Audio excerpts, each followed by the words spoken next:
أعوذ بالله من الشيطان الرجيم بسم الله الرحمن الرحيم. Saya semalam menerima kiriman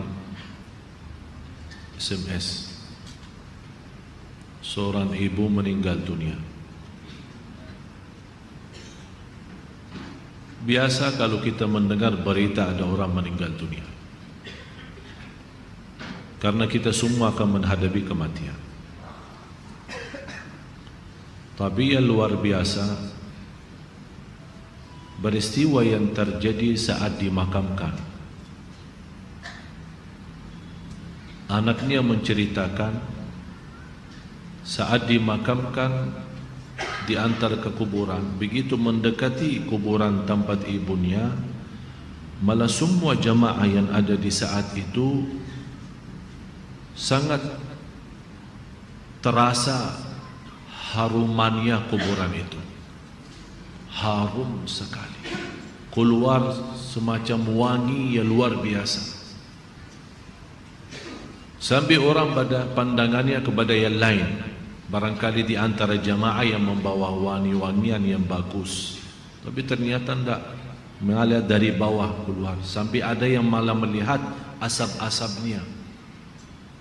Asap ini bukan asapnya kebakaran, tapi asapnya itu karena wangian dari masuk dari kuburan itu.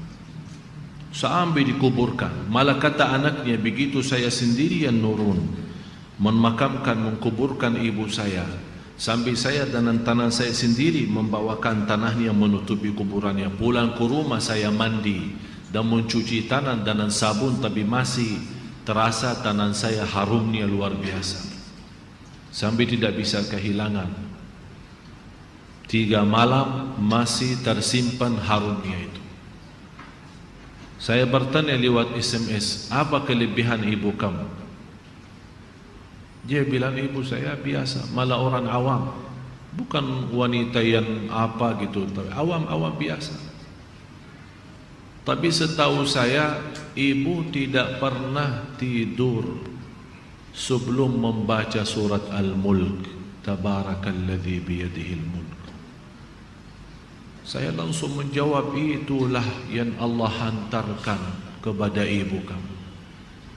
Dan inilah berita gembira bagi kita semua, sesuai janjian Rasulullah sallallahu alaihi wasallam.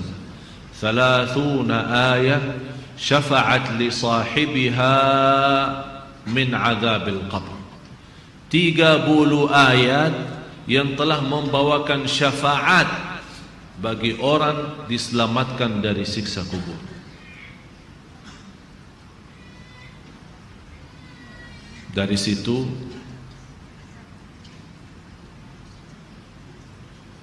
seperti kebiasaan, ambil wudu, saya witir duluan, kemudian tidur.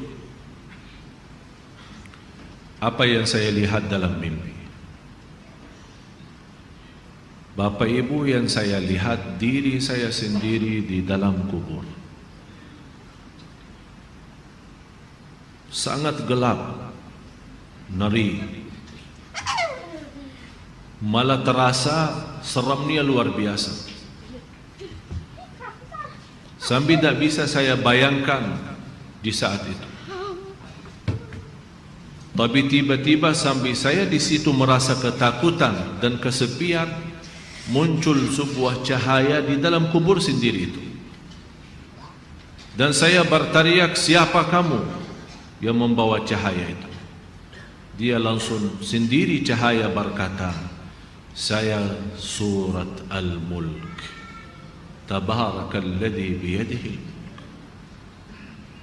Saya sendiri di malam itu tidak sempat membaca. Saya bangun kaget, saya ambil wudhu lagi dan membaca surat Al-Mulk, baru saya tidur lagi.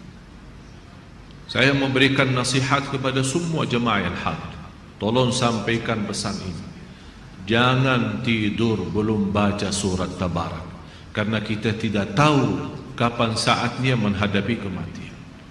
Bisa jadi itu tidur kita adalah tidur yang terakhir dari dunia ini. Mudah-mudahan dengan kita mengkhatamkan hari kita dengan membaca surat Al-Mulk, Allah ampuni segala dosa kita dan Allah harumkan kuburan kita menjadi taman dari taman surga. Al-Mulk surah yang luar biasa dahsyat. Saya mohon, biarpun ibu-ibu sedang halangan tidak salat, tetap mau tidur, ambil air wudu dan baca surat Al-Mulk. Baca surat Al-Mulk.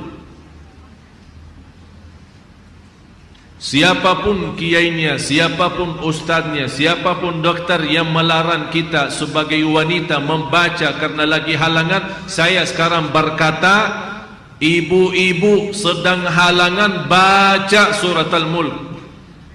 Karena saat kematian tidak akan bisa membedakan kita lagi suci atau lagi halangan. Mati-mati.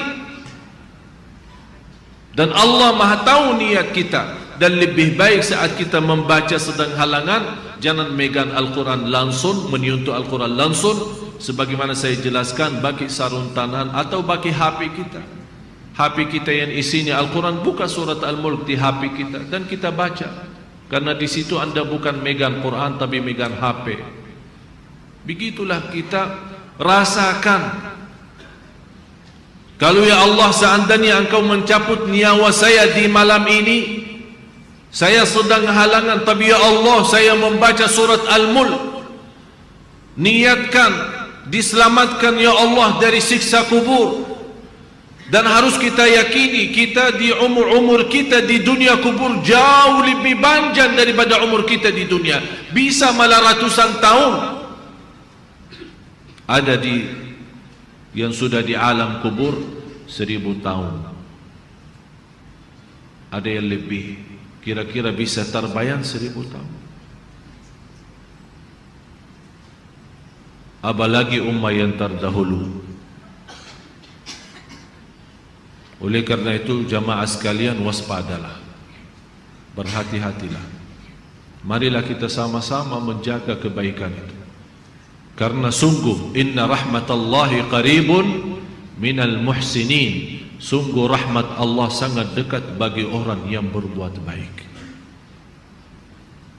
Sangat jarak kita menuju ke akhirat sangat dekat, sangat-sangat dekat. Malah jauh lebih dekat daripada rencana kita besok.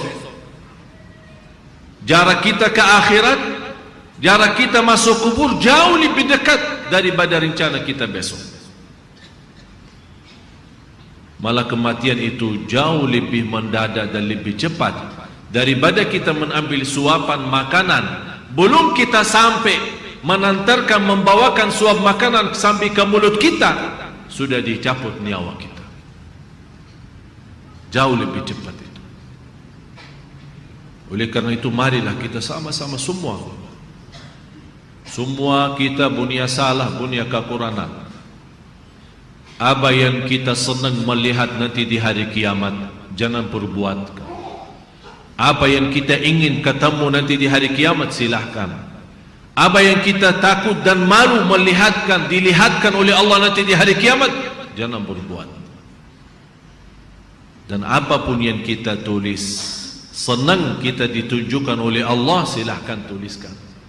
Kalau kita malu dilihat nanti oleh umat manusia dan dilihat oleh para malaikat yang menjadi saksi, jangan tulis macam-macam. Apalagi sekarang terlalu gampang dosa tulisan itu, gampang sekali.